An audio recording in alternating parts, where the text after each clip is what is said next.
Hello and welcome to Success Tips Global. It's July the 23rd, 2023, and I have the pleasure of speaking with Mr. Jim Pagliaro. Welcome Pagliaro, to yeah. Success Tips Global. Let me get the pronunciation well. Okay. It's Pagliaro. Pagliaro, okay. Yeah. Okay. So before coming to Japan, where were you based and what were you doing? So I grew up in the San Francisco Bay Area. I lived in the East Bay in Richmond, California, my whole life before I came to Japan. It's a beautiful place. It's like 12 miles across the bridge to San Francisco. It's a nice little neighborhood, and it's a really nice place to live. So that's where I was. That's me. Yeah, great. And what brought you to Japan? So that's kind of a long story. My sister was living here because her husband was in the Navy and he was Okay. living in Yokosuka. This was back in 1989 or 1990, and I had never been to Japan. I had been once abroad when I was a youngster, and so I thought, hey, this is a great chance to see a place I've never seen before. I didn't know that much about Japan, but I thought, hey, I should go and I should see Japan. So that's what I did. In May of 1990, I came to Japan for the first time, and it kind of like blew me away. It was like, oh my God, this place is just amazing. Mm, It's kind of everything was the same but different, right? yeah. And everything was a little smaller than America, but everything was kind of interesting and it was new. It was a completely different idea. Mm, So I felt I needed to come back here, and I think I came back the next year as well. And I think I okay. came one more time before I came to live in Japan. Mm. So once you decided to live, how was life in those early days? What did you do? Yeah, I worked for Nova. So I Mm, got a job at Nova before I came to Japan, okay. and I worked at Nova. So they found me a place to live in Saitama.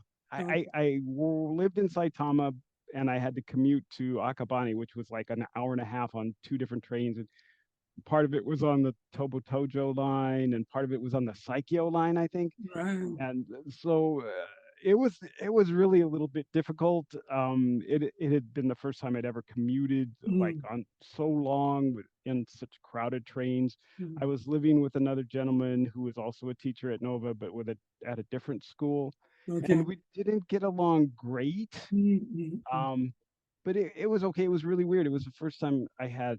No, it wasn't the first time I had a roommate, but the first time I had a roommate who was kind of not on the same wavelength as me. Right. So that was a little tough.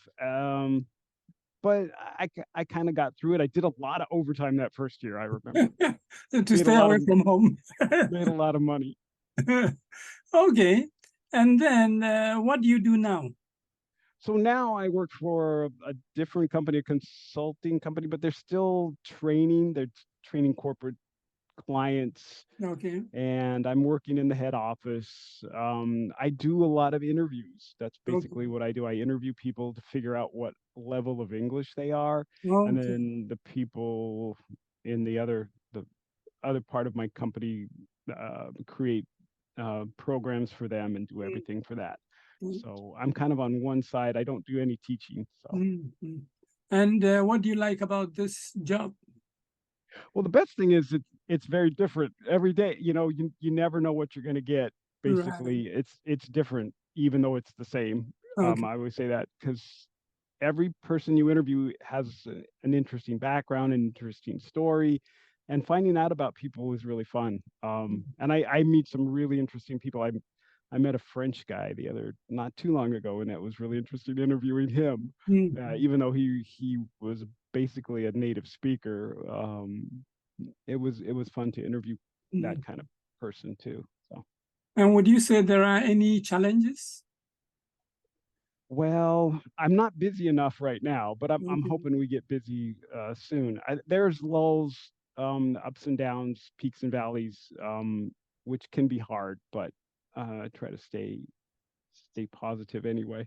Mm, mm. So now this is an office job, but there was a time when you were teaching, right? Yes. Yeah. So can you talk a little bit about your teaching experience?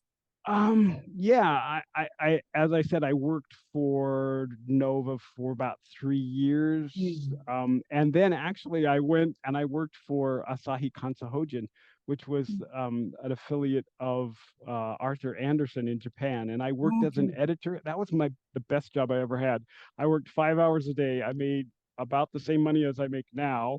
Mm. And I worked 1 to 6 every day. It was the Okay. greatest thing. So I had I had the mornings off. I could go to the gym. I could do anything I wanted. Come in from 1 to 6 and work, and then go back home.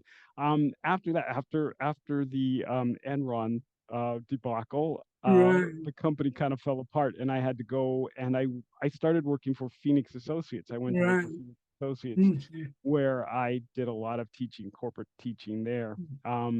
And uh, after uh I don't know how many years, 15 years, something like Mm-hmm. that.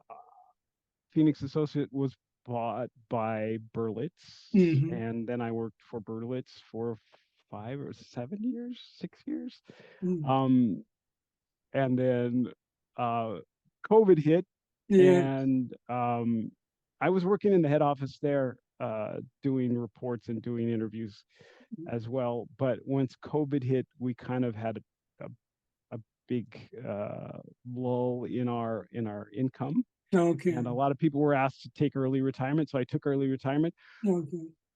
But the day I my last day at Berlitz, the next day I was working for Phoenix Consulting. So I've had really good timing actually. I've Wow. been lucky and I've had good timing. I don't think I was ever out of a job, even after I lost my job with Arthur Andersen with Asahi. The Mm. next month I was working for Phoenix Associates. Wow. So I've never been really out of a job for Mm. long. Mm. So I've been really lucky. I guess I've been really lucky and I've had good timing, I Mm. guess. Mm. Great. Okay, so having lived in Japan all these years, what do you like about living in Japan? Japan is like, it's kind of a cliche, but it's a safe country. Um, Mm-hmm. Mm-hmm.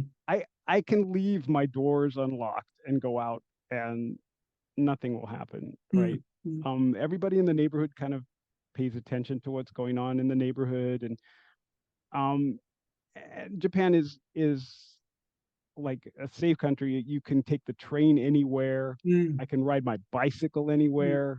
Um, I don't need a car in Tokyo, which is Mm-hmm. great. Um, I, I I just like living here. It is a little different. Like it's an adventure every day. Right. If I if I walk down a different street Mm. in my neighborhood, or I have a different street in where I work, I find something completely, extraordinary every Mm. day. Mm. Mm. Something that will make me think. Mm. So it's really fun. I like walking. One of my pleasures is walking, Mm. and I like to stroll around and just explore and see new things. How And that's much what I like. traveling have you done in Japan? Yeah. In Japan, I think I've been to 14 or 15 different prefectures. Mm. I've been to Kyoto and Osaka and Hiroshima and Nagasaki and Tohoku region. I've Mm. been to a lot of places, Nagano, quite a bit actually. I've done a lot. Any favorites? I like Kamikochi. Kamikochi is one of the most beautiful places in Japan. So Mm. if you like nature, if you like going out and seeing beautiful trails and nice mountains, Nagano is really beautiful.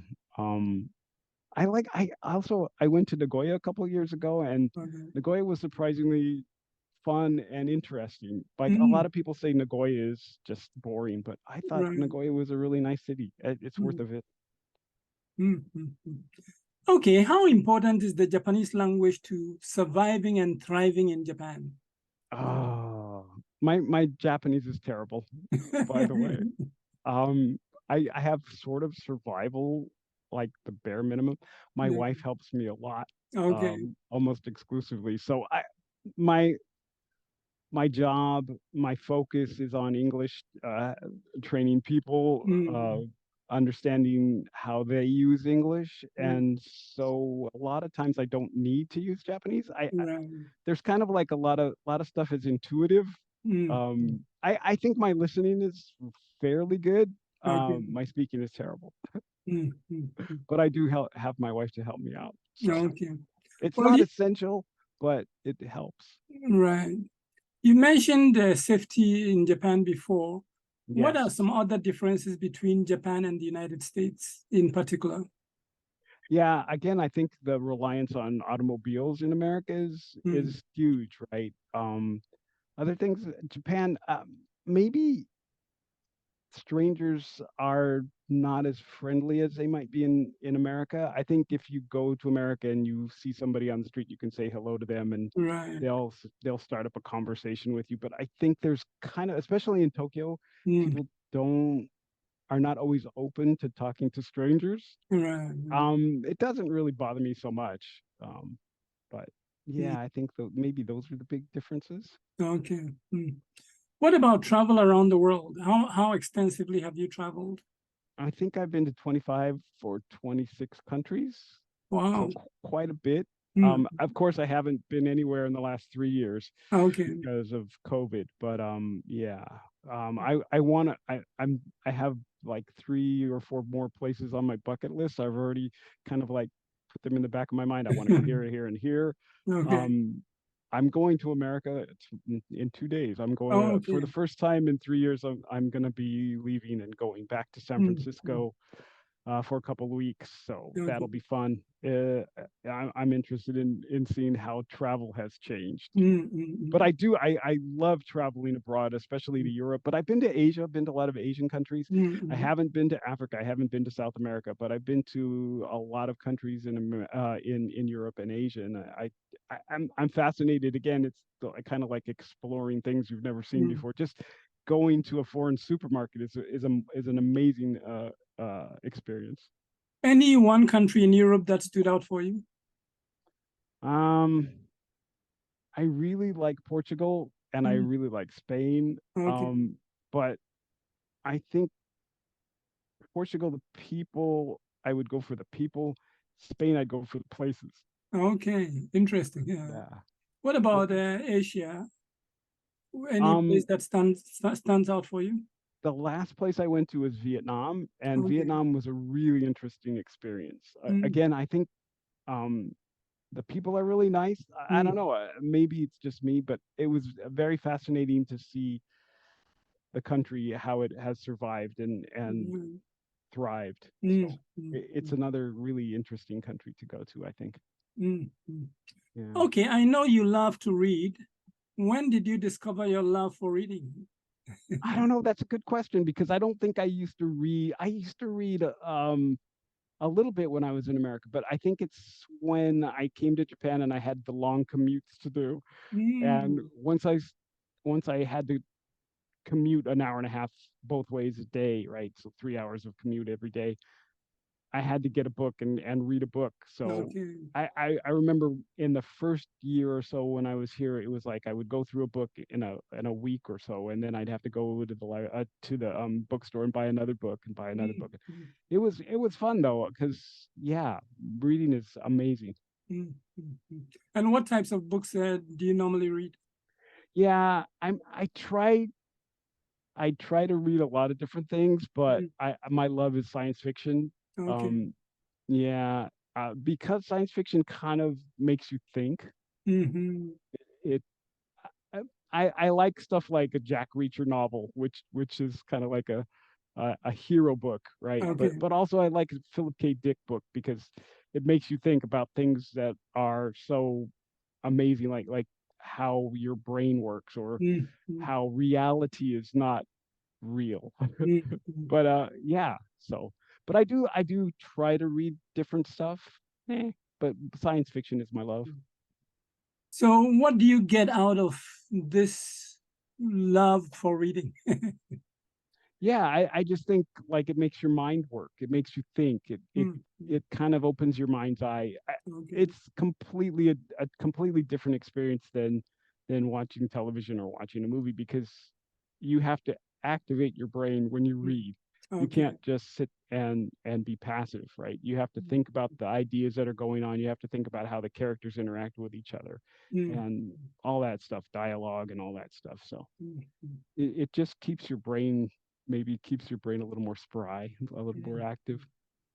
Great. You mentioned going to the gym some years back. What Yeah. about recently? I haven't been to the gym in a long time. There used to be I used to go to one when I lived in Mitaka, but since I've moved to Suginami, I haven't. Mm, I get most of my exercise from walking, right. to tell you the truth, and I walk about 7 kilometers or 8 kilometers a day. Wow. Mm, Yeah, so I've been burning a lot of shoe leather. that's fabulous. Okay, we are nearing the end, and Okay, I'll ask you for some advice for different groups of people. So sure, the first one is, what advice would you give to English learners who have tried to study English before right. but don't seem to be making any headway? Yeah, I think the idea is to spend a little time every day on it.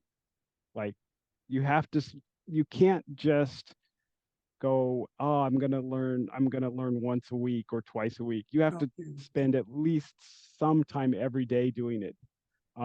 I always when I used to teach, I used to tell people that there's 168 hours in a week. Okay. And you have to spend at least some of that 168 seems like a lot. So Mm, you should try to spend, 4 or 5 hours learning English if you really want to get okay. better, Mm, right? Instead of watching TV for an mm, hour, instead of going out with your friends and mm, drinking for an hour, mm, spend some time actually learning, because that's the only way you can do it. You have to do it every day, and you have to start to try to think in that language, mm, which mm, is really hard. right. But translating from your language to English is Mm, mm. not always beneficial. Okay. And what advice would you give to people who are thinking about coming to live in Japan? Yeah, come on. I've heard recently where from some of my friends that they are having trouble recruiting new teachers because um, the wages in Japan don't compare to what they would get in other countries or even in America, Mm, and especially the yen rate is so weak now. mm, When people are interested in Japan, they just want to come for a visit and go back home. mm, So I think if they want to come to Japan, there's still a lot of opportunities here. mm, It might not be as lucrative as it used to be maybe 20 years ago, mm, but there's still opportunities. mm, And Japan is a great country. It's it's safe, and the food is amazingly great. mm. What's your favorite Japanese food? Um, wow, that's a hard one. I like saba miso. Okay. What Yeah, what what I'm exactly is it? A type of soup or what? saba miso is fish cooked with miso and ginger. Okay. It's kind of poached, sort of. Mm, Yeah, it's mm. it's savory. It's really delicious. If you're a fish lover, you'll love it. Okay, great. And what advice would you give to young people who are not sure about what to do with their lives? I don't even know what I want to do with my life, and I'm in my 60s. So I think it's okay. If you have a plan, Right, right, right. do it. If you don't have a plan, that's okay too.